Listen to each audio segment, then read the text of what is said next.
Hello, everyone. Welcome to Slash Film Daily. Today is Tuesday, December 3rd, 2024. On today's episode of the show, we're going to be talking about the first two episodes of Star Wars Skeleton Crew, and then we'll present interviews with the creators and stars of the show. My name is Ben Pearson. I'm an editor at slashfilm.com, and I'm joined on today's episode by Slash Film editors Brad Oman. Hey, that's me. BJ Colangelo. Hi. And Star Wars expert Bryan Young. Hello. Bryan, thank you so much for joining us. It's always great to talk to you about a new Star Wars project as it debuts. And these first two episodes are up on Disney Plus right now. Anybody can watch them if you have a subscription. So I guess I want to just open things up to everybody and just let's kick things off with some general thoughts. Maybe we won't get into spoilers quite yet, just in case people maybe haven't watched the show and are looking to us to figure out whether or not it's worth their time. Bryan, since you're our guest, I'll start with you. What do you think about the first two episodes of Skeleton Crew? You know, if there's an exact adorable opposite to Andor, this show is it. It's just a lot of fun, and it's adorable. I think adorable is sort of adorable adventures. I think probably the best way I can describe it. A lot of people are going to throw around the Spielberg Amblin Entertainment 80s vibe of it, and I think that is very obviously what the filmmakers were wearing on its sleeve, on their sleeves. So if you're into that sort of vibe and you're into Star Wars, I can't see a reason why you'd not enjoy this. Brad, what do you make of this show? Yeah, I am super into it so far. I think that the first episode, it drags a little bit, and it's mostly because they're doing so much like world building and character establishing and that kind of thing. And it's supposed to kind of be this, mundane place before we set off into the adventure that the series follows. But once that adventure gets going, it starts to pick up the pace, the energy gets there. The kids are really, for me, what makes it work so well, because each one of the four kids is absolutely fantastic and wonderful. And they obviously have, attitude and heart, and they have a fun dynamic. And so just seeing them, jet set off into the Star Wars universe feels like a lot of fun. And I'm definitely enjoying it so far, and I'm very curious to see where it goes. So, BJ, what did you think about these first two episodes? Do we have a moment to talk about our new Lord and Savior, Neil? Because that's where I'm at with the show. No, the show is so sweet, and I love kids getting into hijinks. That's one of my favorite sort of tropes to deal with, and I think seeing that within the Star Wars universe is fantastic, because how many of us watched Star Wars as kids and then played Star Wars as kids, and now we're just watching kids in Star Wars. I just think that that's really, really cool. I mean, kids in Star Wars that are not about to be like killed. So I guess specify that. But yeah, it's just really fun. I'm with Brad that the kids are really what make it for me. There's so much cool stuff going on. Lots of interesting lore, of course, but it really is these kids for me. And it really did reignite that joy that I had seeing Star Wars for the first time when I was about their age. Nice. Okay, so I feel like a few different times now I've come on here and been like, hey, the first couple episodes of this new Star Wars show really intrigued me. And then the show would just kind of eventually collapse. So I'm a little hesitant to do that again, having not seen the remaining episodes in this season. But that's genuinely how I feel about it. I'm intrigued by the fact that as of these first two episodes, there does not appear to be any direct connections to other Star Wars stories. And I think there's definitely potential here to lure in a younger audience and provide this sort of like baptism in the waters of Star Wars fandom that Lucasfilm seems to be wanting to do with the show. So I think it's a success so far. And I'm just kind of hoping that it doesn't curl inward on itself and like get caught up in like ties to other projects and stuff like that, at least to a level that that like some of these other Star Wars shows that have largely been deemed failures have sort of fallen prey to. So, Bryan, I wanted to ask you, as somebody who pays super close attention to all things Star Wars, was there anything beyond the surface level here that jumped out at you in terms of the lore, like BJ was alluding to earlier, or any of these connections? I mean, like I was talking about, narratively, I didn't feel any links to other Star Wars projects, but I'm sure there are nods and references and homages and things of that sort. So were there any, I guess, explicit ones that you wanted to call out here? Yeah, no, there were some that were just sort of fun nods, like the Holo Circus from the Star Wars Holiday Special that Neil's siblings, especially little Tulo, are watching, that had me bursting out in laughter. But there were some that were narratively that even started that first episode that really forced me to appreciate the filmmaking more. It started out with this really intricate riff on A New Hope, where we had our opening sort of text and the pan down, and the cargo cruiser sort of looks very much like the Alderaanian cruiser that Princess Leia is arriving in. And we sort of almost expect the Star Destroyer to come next, but we're taken by surprise, where we have that instinct to think the ship is going to come overhead. The pirates sort of inject their tubes from the other side of the screen, and we're sort of taken by surprise. And where George Lucas was very clear in the color story of A New Hope, where we had the blues of the rebels and the black and white of the Imperials, as they're gearing up for battle, we've got all the cargo crew in earth tones and the pirates in earth tones gearing up for battle in shot for shot, very much the same way as they're getting ready to fight. And, the Empire is all in helmets and whatnot, but the pirates are all very much aliens. The only person that's in a helmet is the Captain Silvio. And he exchanges dialogue with the captain of the crew freighter that mirrors the dialogue between Vader and Captain Antilles. Like, if this is if this is a consular ship, where is the ambassador? Very much like, if there's no cargo, then why is this magnetically sealed? And we're sort of primed for this idea because of A New Hope, sort of, even if it's subconscious in the back of our mind, that when Vader meets this failure, he's able to redirect. He has the command of the people underneath him to say, we're going to move in a different direction. We're going to tell everybody everyone was dead. We're going to go find these plans. We're going to move this way. But when Silvio does this and they find that there's only a single credit here, they mutiny on him. And instantly, through the filmmaking, through what we expect from Star Wars, through these shots and callbacks, through what we'd expect, they turn it all on its ear and show us, like, this is a totally different part of the galaxy. You can't expect that black and white, good and evil sort of thing. And I think it says a lot about the characters that we get introduced to and the difference in where we are in the galaxy. And I thought that was a particularly great deep cut. And the other one I really enjoyed was just all the American Graffiti stuff, especially that call out to Bonch Falfa, with the kid who looks like he could be a young Ben Solo. As we know, Bob Falfa is Harrison Ford's character in American Graffiti, and he's constantly challenging John Milner to a race. So Bonch Falfa showing up to challenge Fern to a race is hilarious. And I would love to see that storyline pay off later, if Fern learns her lesson and comes back to AT-AT. Yeah, she could have a Marty McFly in Back to the Future Part 3 moment where he doesn't actually get hit by wheels. So, that's great. I love those connections.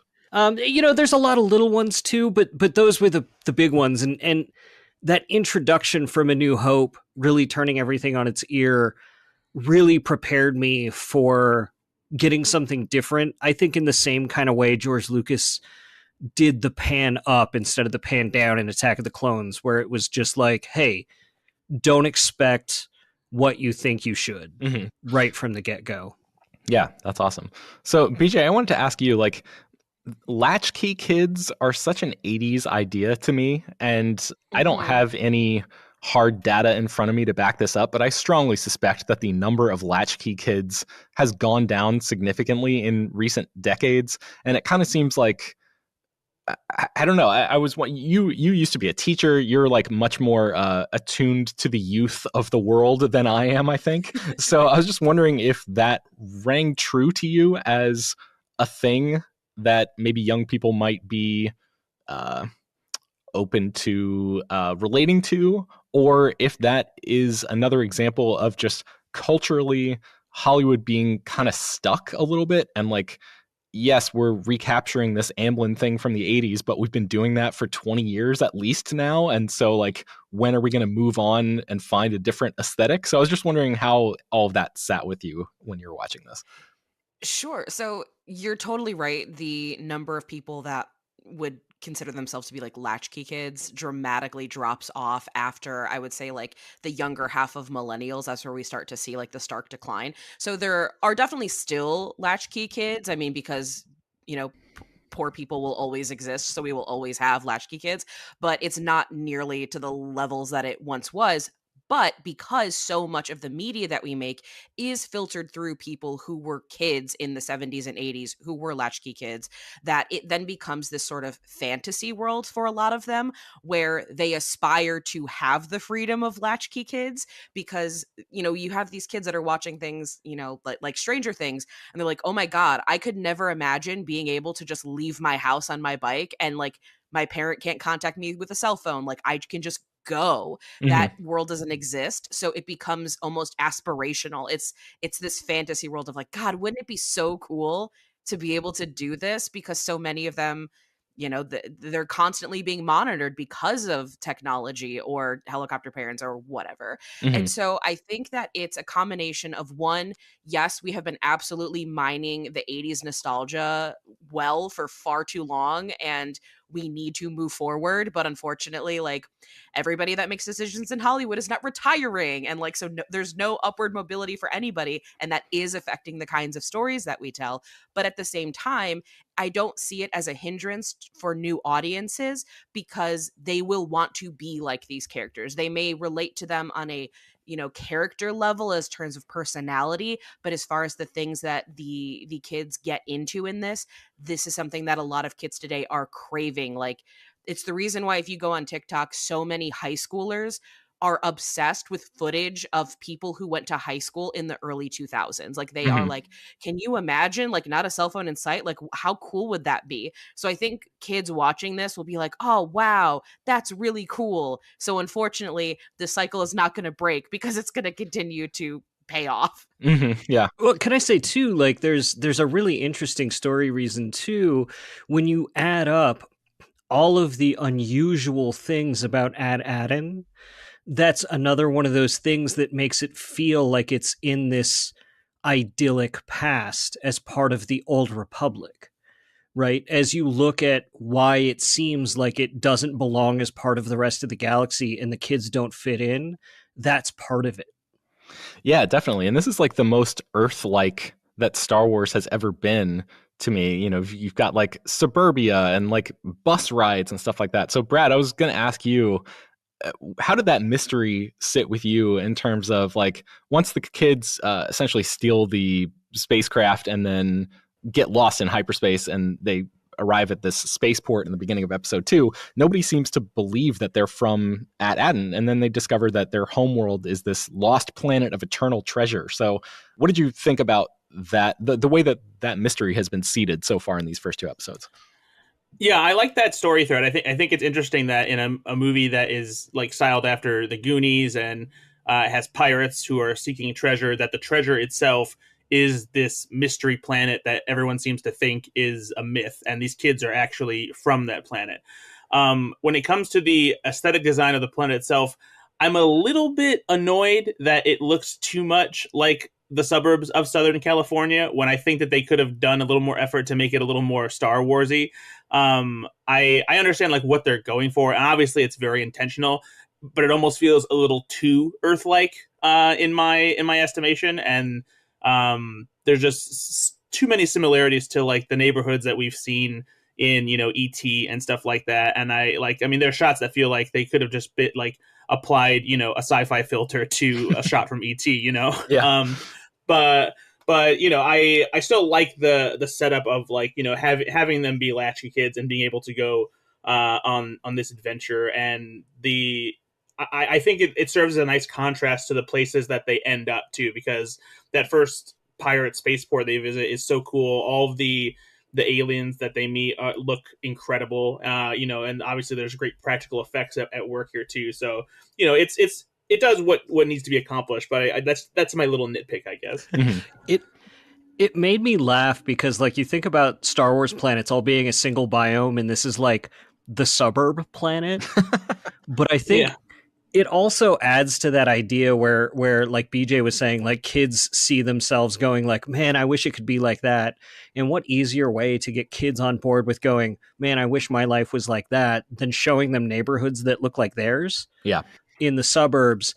And then these kids also having to compete with going, I'm going into the Star Wars universe too, and they haven't seen anything like that either, because their planet isn't like that, because their planet looks like the suburbs from ET as well, which might actually have looked like what Yoda might have expected anyway, because, ET knew what Yoda was like, and there's that whole closed loop there as well. Yeah. Bryan, without spoiling things for listeners, do you have any idea what this planet might be? Have there been references to this place in other Star Wars projects? No. There really hasn't been. And I think to get into a really in-depth conversation about it, I mean, like, there's a lot of clues about what might be different about it. I think one of the big tip-offs, and again, one of the deep cuts that was really interesting, is the Republic Dactaries that Wim tries spending around, that his dad just hands him a handful for lunch money. This is the same kind of money that Qui-Gon tries to spend in order to pay for the hyperdrive on Tatooine in Phantom Menace. And they're even so sort of old and worthless in the Outer Rim then, 40, 50 years before this takes place. Mm-hmm. And so it's already sort of an old, outdated bit of money there. So that would be the equivalent of, Brad going to lunch and trying to pay with like a Spanish doubloon, and somebody just going like, what? Why? And someone actually like recognizing it at some point and going like, no, this is not enough. Yeah. I don't know why you're at lunch trying to pay with Spanish doubloons, Brad, but it sounds because it's the currency that I have. Yeah. So there's this interesting mystery there about why they're doing that, but there's also, you think about the myth of the Jedi, right? And even Rey, after this, is talking about how even Luke Skywalker is a myth to her, and the Empire has eradicated mentions of the Jedi. People don't know about the Force. Luke in the Outer Rim doesn't know. That can be as much as Uncle Owen and Aunt Beru suppressing that from him, but also nobody really knowing about it or talking about it. Palpatine had done a really good job during the Clone Wars to eliminate that knowledge from the galaxy. In a generation, the Jedi not only became villains, but they became completely erased from history. And you have a kid who has a storybook here, who wants to be a Jedi, who wants to help people, who knows how Jedi temples work, and is really interested in this adventure in ways that none of the other kids of the galaxy are, until you get to the sequels and you see the little kids in The Last Jedi with Temery Blagg and his friends on Canto Bight, spreading these stories because of the spark that Luke Skywalker started. But this kid just has this storybook, and it's a normal thing, and him and Neil are fighting with lightsabers and stuff. So it's like there really is something different about this place that feels like it is trapped out of time, and we don't know why that is. And it does feel unusual, and it does feel like there's something odd about it. And then there's that moment where the kids are just like, what are those? Are those planets? No, I think they're stars.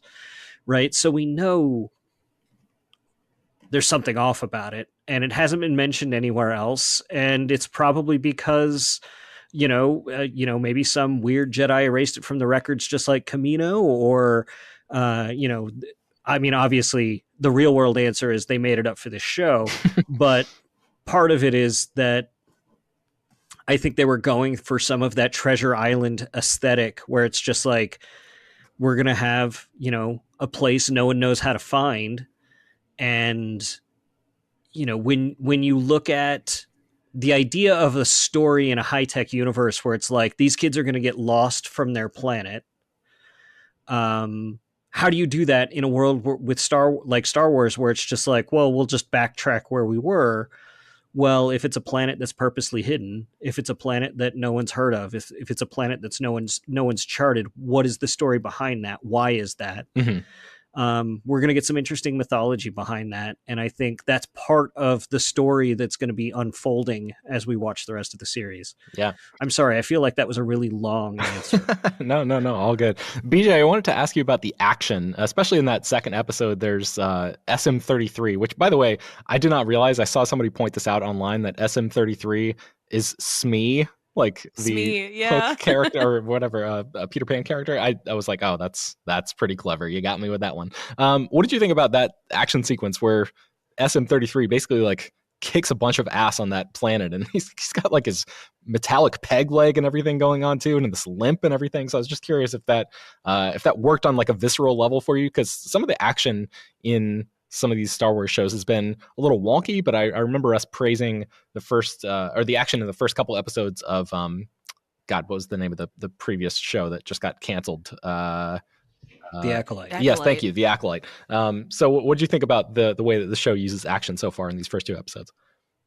I mean, we're going to be comparing it to Amblin all day, but like it really does feel like that sort of adventure where the stakes feel just high enough where I am very concerned about these characters, but it also feels very purposeful. Like it's very showy in what this action is. It's the kind of action that you watch as a kid and go, whoa. And like, I think that that's why we have, Smee, who, yes, is like this Hook kind of namesake character kicking a bunch of ass, and it feels like, oh, it's like Sloth. Like it's Sloth fighting the Fratellis. Like this is awesome. I love this.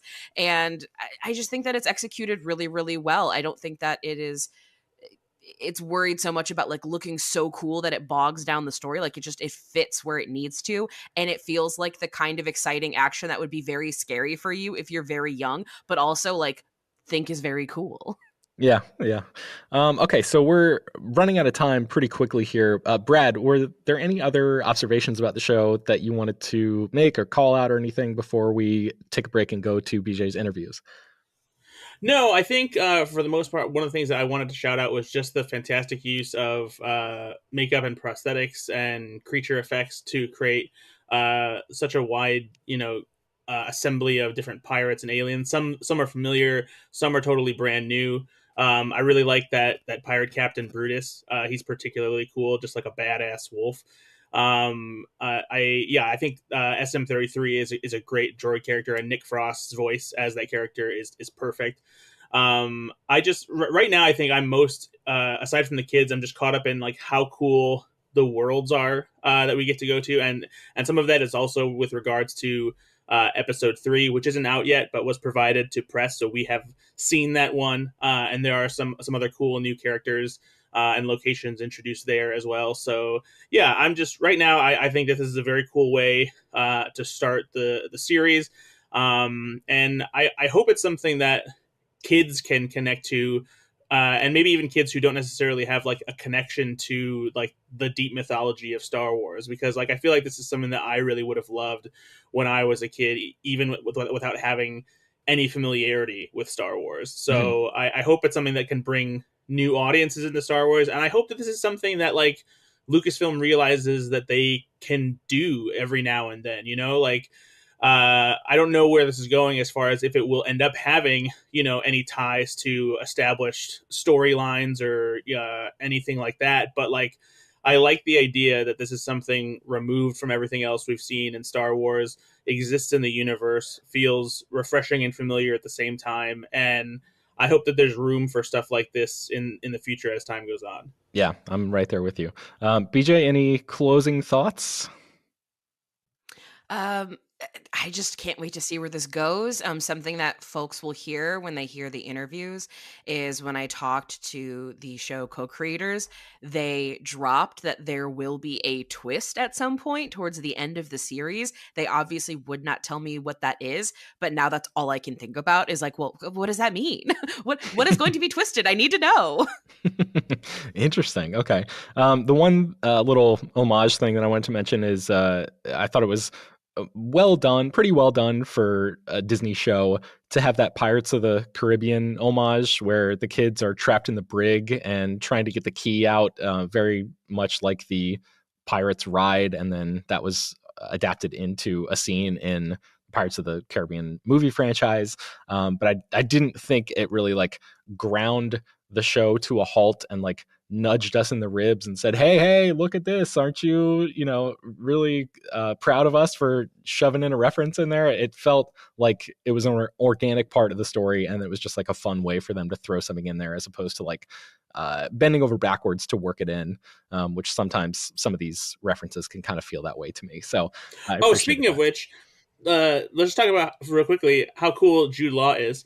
And first of all, how interesting his character is, because there's a little bit of mystery surrounding him as well, because we see him use the Force and there's the assumption that he's a Jedi, but very interesting character there. Yeah, I mean, we've only seen him in this second episode. Like, he barely shows up, but he's very like Aragorn coded or something almost, so that was intriguing. And Bryan, I suspect at this point there's like a whole list of Force users who are not Jedi or Sith. Is that right?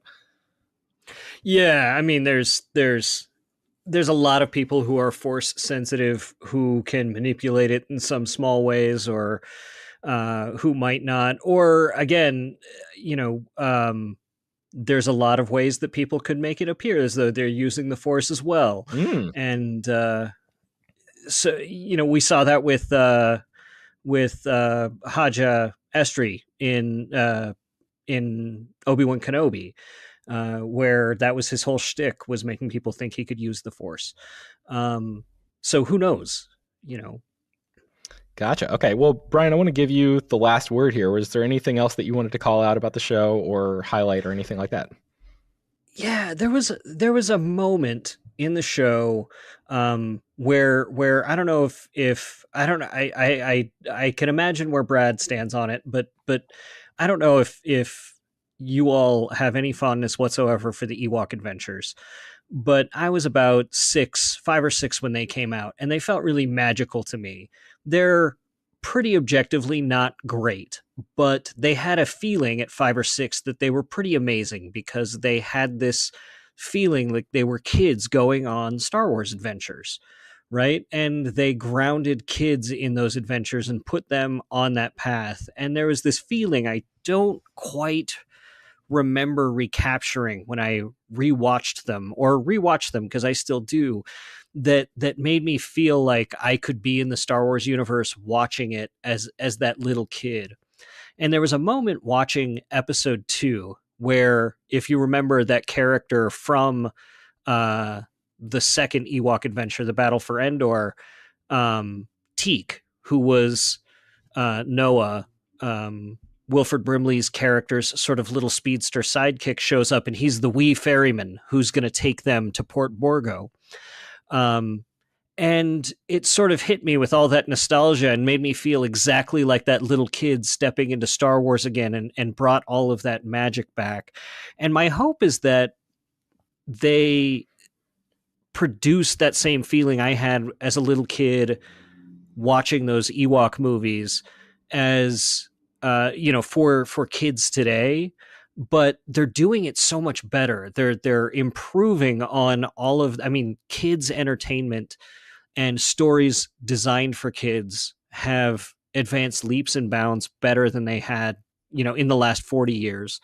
And I hope that we can carry on in this trajectory and do a lot more Star Wars that is aimed toward this family audience that brings kids in this way, because this show is just so fun and it's so breathless in its adventure and its earnestness, and I just really like it. That's not to, it doesn't take anything away from the grittiness and the politics that I love of Andor, and I think that's what's great about Star Wars, is that Skeleton Crew and Andor can coexist, and I can love them both. Yeah, well said. Okay, well, let's take a break, and then we'll come back and present BJ's interviews with the cast and creators. All right, so first up, BJ spoke with Ravi Cabot-Conyers, Kyriana Kratter, Robert Timothy Smith, and Ryan Kiera Armstrong. This is the quartet of kid actors here. BJ, anything you want to say to set this one up? All I want to say is there is a very, very cute moment where I am interrupted so that one of the actors can tell me how much she likes my hair, because when I walked into the room, for those listeners who don't know what I look like, I have half a shaved head and the other side is like big green curls. And not a lot of journalists look like I do. So I think they were used to like a lot of like very professional looking people, and then I walked in and they lost their minds and kept like screaming like, "You have hair like Beetlejuice but pretty, oh my god!" And so then I'm getting rushed by the PR people, like, come on, I gotta get these kids out of here, I have to feed them. And so I'm trying to get this interview, and then at one point she very politely raised her hand, and that's what I'm doing when I say, "Yes, what did you want to say?" And then she goes, "I just have to talk about your hair or whatever." That is why that moment exists. Also, I will die for these children. If anyone bullies them, I will show up at your house. Okay, with that threatening warning, here is PJ's conversation. How are you all today? Great. How are you? Good. Okay, so $1 million question. All of us are gonna leave. We're gonna go in the woods and we're gonna find a mysterious I thought you said, like, literally. thing. Oh yeah, we're all gonna. Oh my gosh. We're gonna find All something right. in the woods. Maybe it's a starship, maybe not. But there is a green light and a button. Are you touching it, or are you leaving it alone? Oh yeah. Touching it? Of course I I'm am. touching it. Touching it? Yeah. I have to go touch Might have it. to? Yeah. Okay, good. So we're all on the Yeah, same what page. especially motivates me is Ryan telling me not to, because that makes me want to touch it even more. Yeah, that's the worst. Yeah. I feel like every time someone's like, do not touch that. I'm I don't like, wanna- now I want to. Right. Yeah, Because I want to Exactly. know why. Why can't I touch the button? Yeah, exactly. What will happen? Like, if what I do you know touch that the button? happens? Exactly. What do you know what I don't? Yes. Can I just say I love your hair so much? It's like KB. Yeah, I know. But it's like you have your own pizzazz to it, and it looks so good. I love it. Thank you. Okay, I did have the same thought when I was watching. I was like, yes, someone with half a shaved head. I love this. Yes. So thank you for the compliment. Yeah. So I have another question for you. Obviously, there are so many people who love Star Wars. Who was the most excited person in your life when you booked this job? My dad. Your dad? Tell me about it. He was very because his favorite movie is A New Hope. Okay. And he was just like all over it. Like you know how big this is gonna be. Like this is gonna be great. And it's just like he's just so excited about it. And I was very excited about it too. Amazing. I feel like my dad and mom were both equally excited, but for different reasons. My dad was excited because it was Star Wars, and he's been so into Star Wars his whole life, and it's been a huge part of my life too. And then my mom was excited because she was looking at it from an actor's perspective, how fun it would be to explore this new universe, and it's something I'd never really done before. So mashed together, it gave me a great ton of experience, and all I needed to be ready for Skeleton Crew. Amazing. How about you two? And it could be you. You could be the person who's most excited. Honestly, I think my dad and I shared it both. Like, I think it was like an equally like mutual like excitement. Like I know like my first fitting, we were both like just kind of in awe of like seeing all the inspiration stuff. Oh, I know when we went to like the art department the first time, they have our sets like already built but in miniature form, and we were just looking at that, and it was so cool. Like I was like starstruck.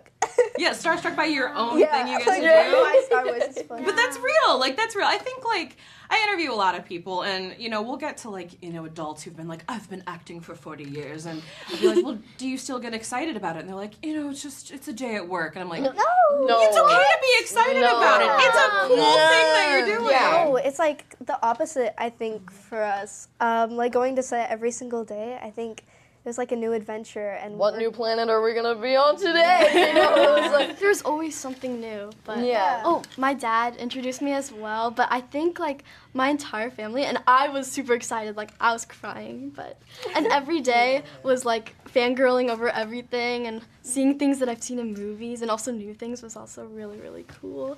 And it's really nice now that like my dad can like, when we first figured it out, he was like squealing for me. And he was really proud of me, and it was really nice. Good. You should all be so proud of yourselves because the thing is, the show is really good, you guys. Like, it's really fun, and you are all so interesting to follow. Like, you're such a great crew.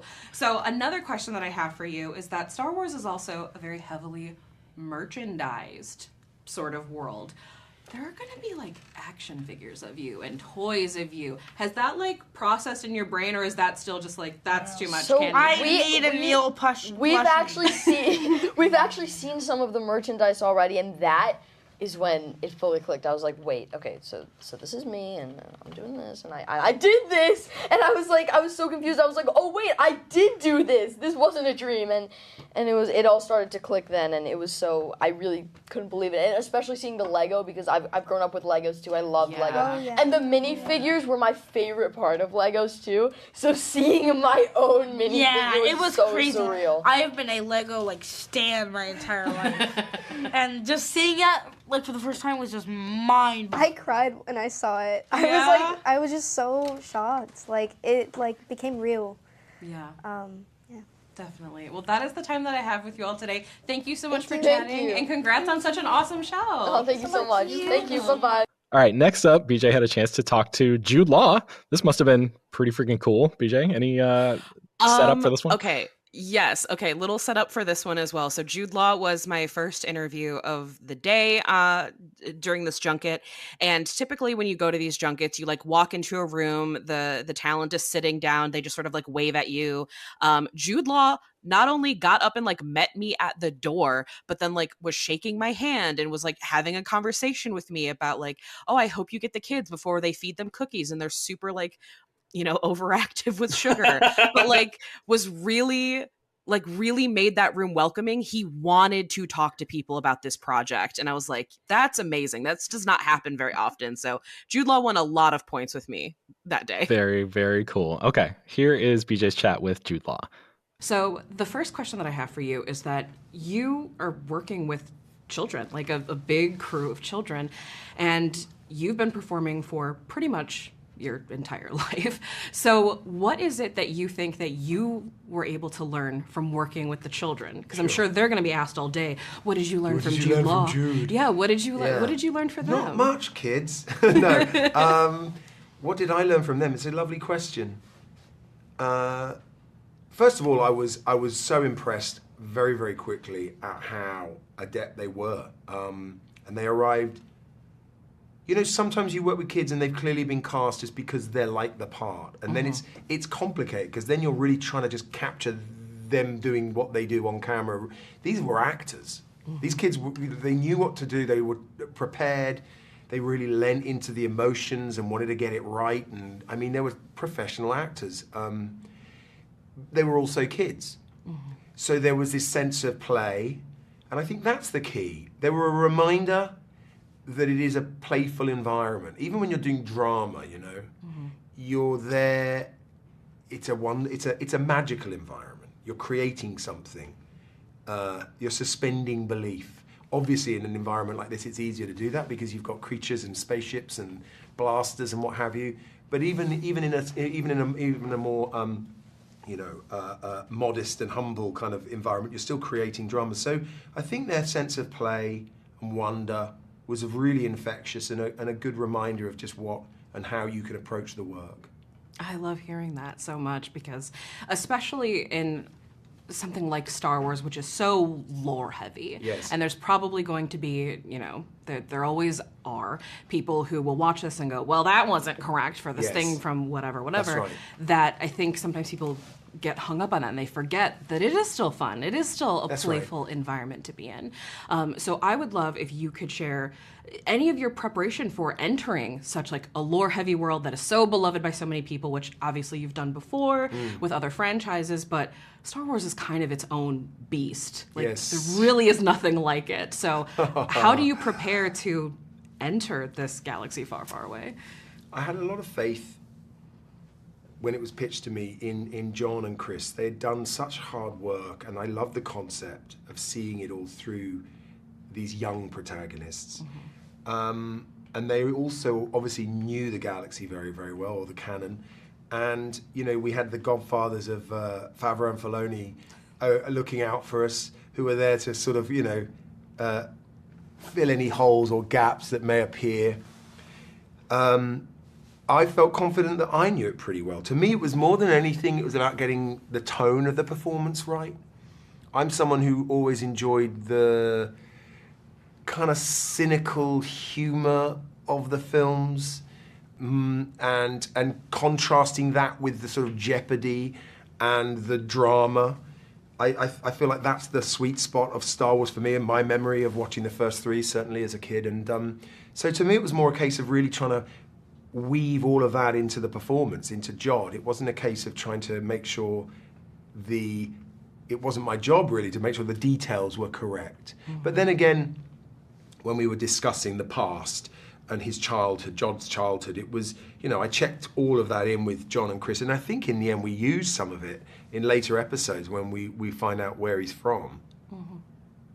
Interesting. If you find out where he's from. Ooh. Did I just give something away? No, I didn't. No. So I think I have time for one last question. So the one that I have is that this is ultimately a coming of age story for these kids. Yes. And a big part of coming of age is the first time that you recognize that the world is one, bigger than your own backyard, and that also it's a lot more complicated and it can be very, very scary at times. And I think your character is sort of representing something where, you know, there's this person that's looking out for them, but at the same time, what are the intentions, what are the motivations behind that? That's a complicated role to play. So what are you hoping that young viewers who watch this show take away from it? Well, you just put it beautifully. I hope they take away, really jumping off what you've already said, this sense that the world can be beautiful and awe-inspiring and dangerous. And, you know, adults can appear like adults, but in many ways they're just big kids. You know, they're figuring it out too. Or some are. Most are. And so be careful. Yeah, absolutely. And I like that you said it is still big kids. We are still figuring it out, because I think that's the thing is we have this genre of coming of age. We never really stop coming of age. We just come to a different age. That's in all right. of it. And continue learning, and that's I think the key. Keep learning. Keep asking yourself. You know, what can I learn from that? How can I do better? How can I be kinder? Or, you know, how can I be more aware? Absolutely. Well, that's the time that I have with you today. Thank you you so much for chatting with me. This That's was my wonderful. pleasure. And congratulations on, I mean, feels like a great show. I've only seen 3, but a great show I thus hope you far. continue to enjoy it. I will. Thank you so much. And get over there before the sugar hits. Absolutely. Nice meeting you. And then finally, you had a chance to talk to John Watts and Chris Ford. I can't believe this is the first time we've mentioned John Watts' name. And I guess in the lead up to the show, we've mentioned his name a lot. But he was the director of the first episode. I think David Lowery directed the second episode. There's a whole bunch of great people working behind the scenes on this. And John Watts and Chris Ford, I believe, worked together previously on the live-action Spider-Man movies. And now they are the creators and I think the co-showrunners, if I have my information correct, of Skeleton Crew here. So any final setup for this one, BJ, or should we just jump right into it? The only setup that I have on here is that most people do know them from, you know, Skeleton Crew, obviously, and also their work with Spider-Man. But they also made the movie Cop Car, which is another kids getting into hijinks movie. So if people like what they see with Skeleton Crew, and if they like their work with Spider-Man, I highly recommend people check out Cop Car, which is about kids stealing a cop car. Like this is just such their brand that this is a perfect fit for them. That's cool. I forgot that Chris Ford was involved in Cop Car. That's excellent. Okay, well, here is that final interview. Hi, how are you doing today? Hi, great.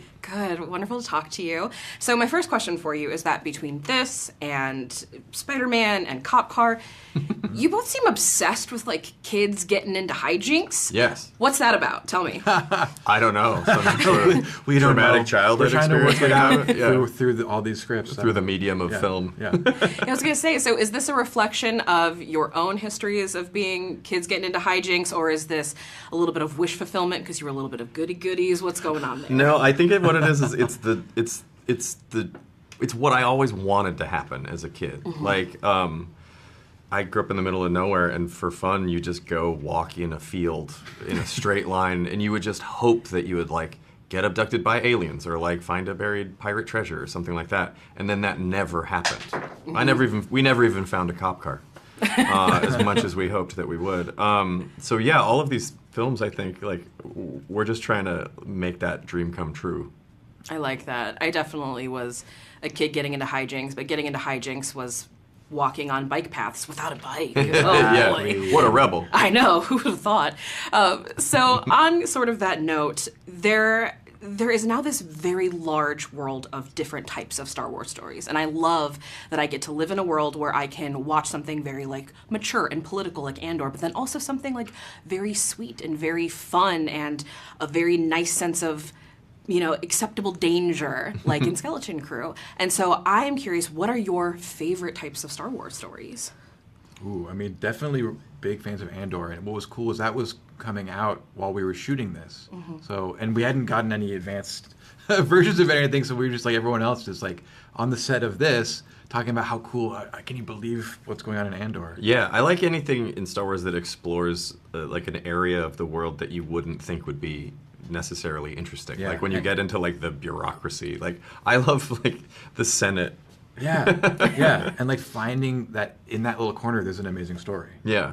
Yeah, I like those too. I think as fun, as exciting as it is when it's like, oh, we have lightsaber fights and there's big adventures and we're in space, it's also very fun to look at how the world actually operates, because we need those stories to know how this all operates. Yeah, and it speaks to the potential of the world, like how complex it is. Like you can just keep getting deeper and deeper into it in a way that's really fascinating. Definitely.